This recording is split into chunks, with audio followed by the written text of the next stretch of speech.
I'm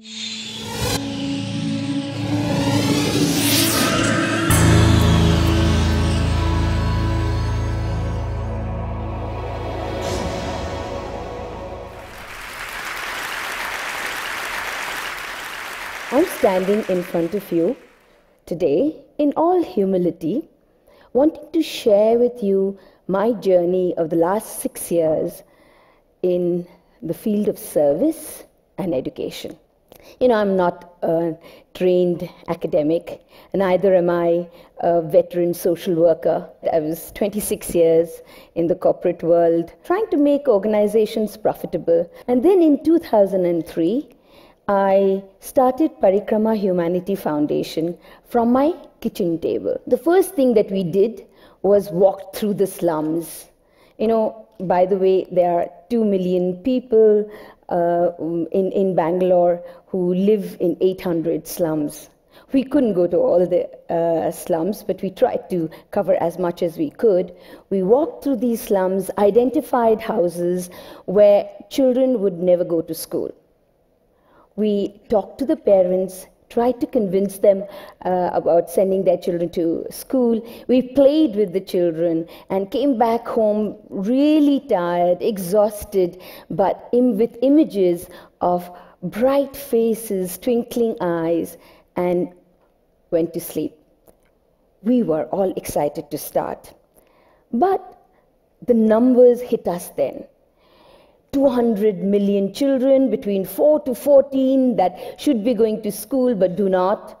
100 million children who go to school but cannot read. 125 million who cannot do basic maths. We also heard that 250 billion Indian rupees was dedicated for government schooling. 90% of that was spent on teacher's salary and administrator's salary. And yet, India has nearly the highest teacher absenteeism in the world, with 1 out of 4 teachers not going to school at all the entire academic year. Those numbers were absolutely mind-boggling, overwhelming, and we were constantly asked, when will you start, how many schools will you start, how many children will you get, how are you going to scale, how are you going to replicate. It was very difficult not to get scared, not to get daunted, but we dug our heels and said, we're not in the number game. We want to take one child at a time and take the child right through school, send to college, and get them prepared for better living, a high-valued job. So we started Parikrama. The first Parikrama school started in a slum where there are about 70,000 people living below the poverty line. Our first school was on a rooftop of a building inside the slums, a second-story building, only second-story building inside the slums.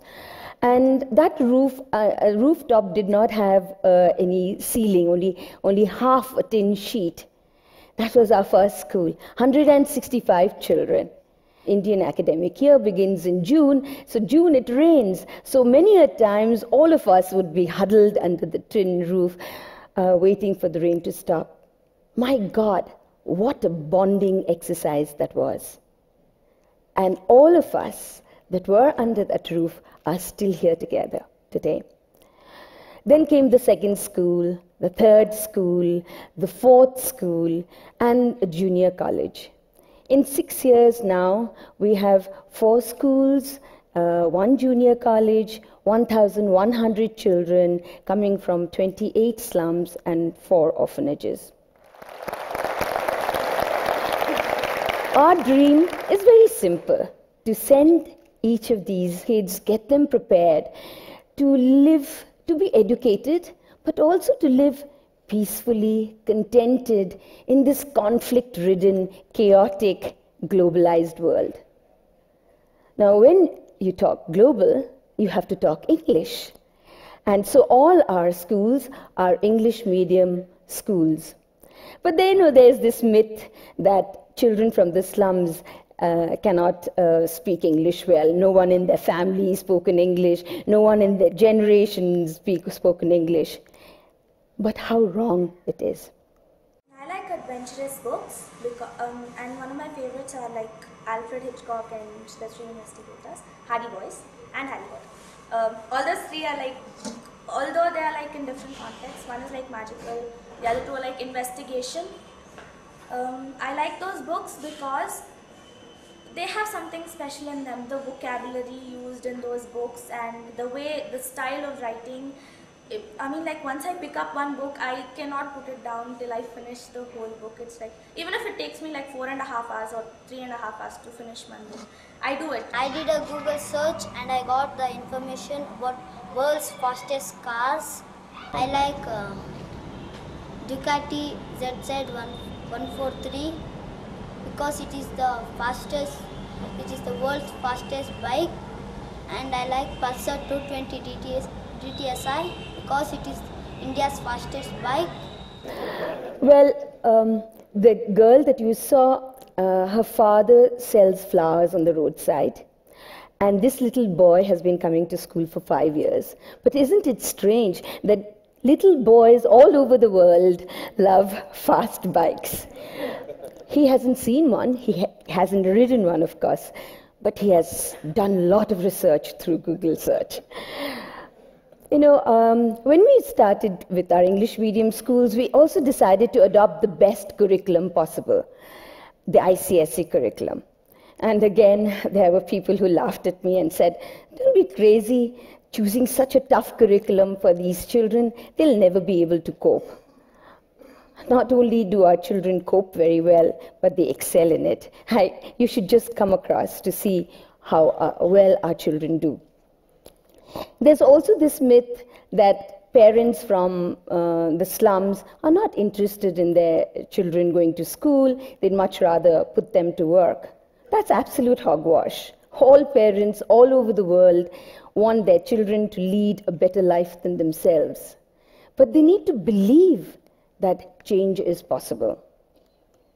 Cleaning और खाना पीना और English में बात करना और थोड़ा सा रेस्पेक्ट करना मम्मी डैडी से, ये सब बहुत सीखी है सर बच्ची. ಸ್ಕೂಲ್ಗೆ ಹೋಗೋಕೆ ಮುಂಚೆ ಅವಾಗೆಲ್ಲ ತುಂಬಾ ತೀಟೆ ಮಾಡ್ತಾ ಇದ್ರು, ತುಂಬಾ ಗಲಾಟೆ ಮಾಡ್ತಾ ಇದ್ರು, ಯಾರ ಮಾತು ಇದು ಮಾಡ್ತಾ ಇರಲಿಲ್ಲ. ಆಮೇಲೆ ನಾವು ಹೋಗ್ಬಿಟ್ಟು ಜಗಳಕ್ಕೆ ನಿಂತ್ಕೊಬೇಕಾಗಿತ್ತು. ಇವಾಗ ಆ ಥರ ಏನಿಲ್ಲ, ಮಕ್ಕಳು ತುಂಬಾ ಡೀಸೆಂಟ್ ಆಗಿಬಿಟ್ಟಿದ್ದಾರೆ. ஃப்யூச்சரில் நாங்கள் என்ன ஆகணும்னு நாங்கள் கேட்டதுக்கு எங்கள் பசங்க சொல்கிறாங்க, மம்மி நான் ஆர்டிஸ்டாக தான் ஆவேன், இன்னொரு பொண்ணு கேட்டால் நான் டாக்டர் தான் ஆவேன், இன்னொரு பையன் கேட்டால் நான் சாஃப்ட்வேர் இன்ஜினியர் தான் ஆவேன் mummy. We have 80% attendance for all our parents-teachers meeting. Sometimes it's even 100%, much more than many privileged schools. Fathers have started to attend. You know, it's very interesting. When we started our schools, the parents would give thumbprints in the attendance register. Now they have started writing their signature. The children have taught them. It's amazing how much children can teach. We have, a few months ago, actually late last year, we had a few mothers who came to us and said, you know, we want to learn how to read and write. Can you teach us? So we started an after school for our parents, for our mothers. We had 25 mothers who came regularly after school to study, and we want to continue with this program and extend it to all other schools. 98% of our fathers are alcoholics. So you can imagine how traumatized and how dysfunctional the houses are where our children come from. We have to send the fathers to de-addiction labs, and when they come back, most times sober, we have to find a job for them so that they don't regress. We have about 3 fathers who have been trained to cook. We have taught them nutrition, hygiene, we have helped them set up their kitchen, and now they are supplying food to all our children. They do a very good job because their children are eating their food.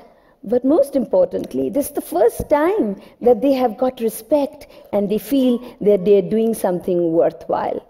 More than 90% of our non-teaching staff are all parents and extended families.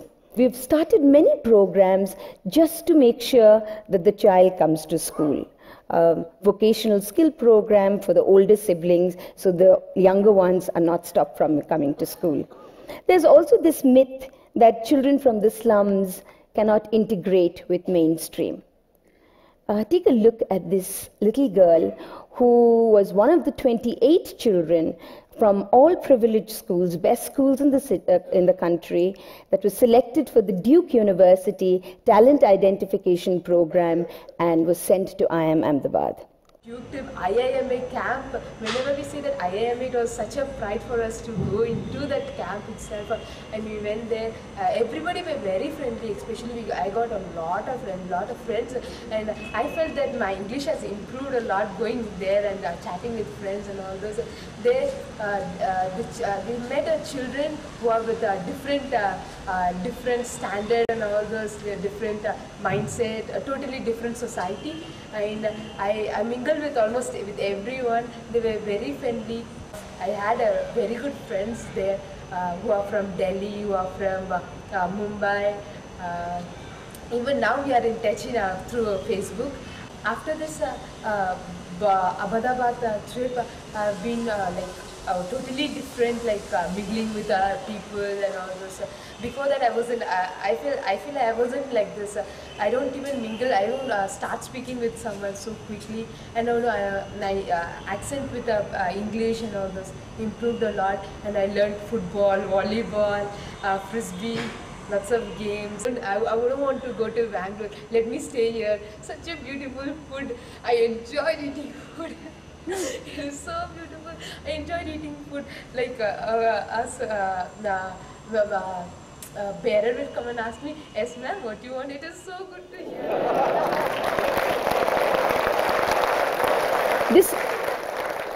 This girl was working as a maid before she came to school. And today she wants to be a neurologist. Our children are doing brilliantly in sports. They are really excelling. There's an inter-school athletic competition that is held every year in Bangalore, where 5,000 children participate from 140 best schools in the city. We've got the Best School Award for 3 years successively, and our children are coming back home with bag full of medals, but lots of admirers and friends. Last year there were a couple of kids from elite schools that came to ask for admissions in our school. We also have our very own dream team. Why is this happening? Why is this confidence? Is it the exposure? We have professors from MIT, Berkeley, Stanford, Indian Institute of Science who come and teach our children lots of scientific formulas, experiments, much beyond the classroom. Art, music are considered therapy and mediums of expression. We also believe that it's the content that is more important. It is not the infrastructure, not the toilets, not the libraries, but it is what actually happens in the school that is more important. Creating an environment of learning, of inquiry, of exploration is what is true education. When we started Parikrama, we had no idea which direction we were taking. We didn't hire McKinsey to do a business plan, but we know for sure that what we want to do today is take one child at a time, not get bogged with numbers, and actually see the child completes the circle of life and unleashes the total potential. We do not believe in scale because we believe in quality, and scale and numbers will automatically happen. We have corporates that have stood behind us, and we are able to now open more schools, but we began with the idea of one child at a time. This is a 5-year-old Parashuram. He was begging by a bus stop a few years ago, got picked up and is now in an orphanage, has been coming to school for the last 4.5 months. He is in kindergarten. He has learned how to speak English. We have a model by which kids can speak English and understand English in 3 months' time. I can tell you stories in English of the thirsty crow, of the crocodile, and of the giraffe. And if you ask him what he likes to do, he will say, I like sleeping, I like eating, I like playing. And if you ask him what he wants to do, he will say, I want to horsing. Now, horsing is going for a horse ride. So, Parikrma comes to my office every day. He comes for a tummy rub because he believes that will give me luck. When I started Parikrama, I began with a great deal of arrogance of transforming the world. But today, I have been transformed. I have been changed with my children. I have learned so much from them: love, compassion, imagination, and such creativity. Parishram is Parikrama, with a simple beginning, but a long way to go. I promise you, Parishram will speak in the TED conference a few years from now. Thank you.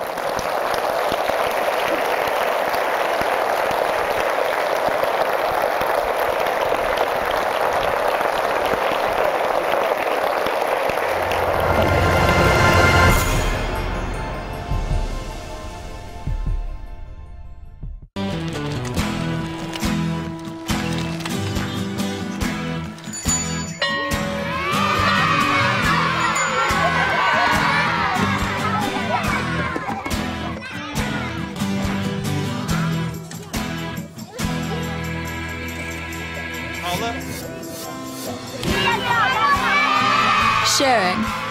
That's video on the Human Network. Siska, welcome to the Human Network.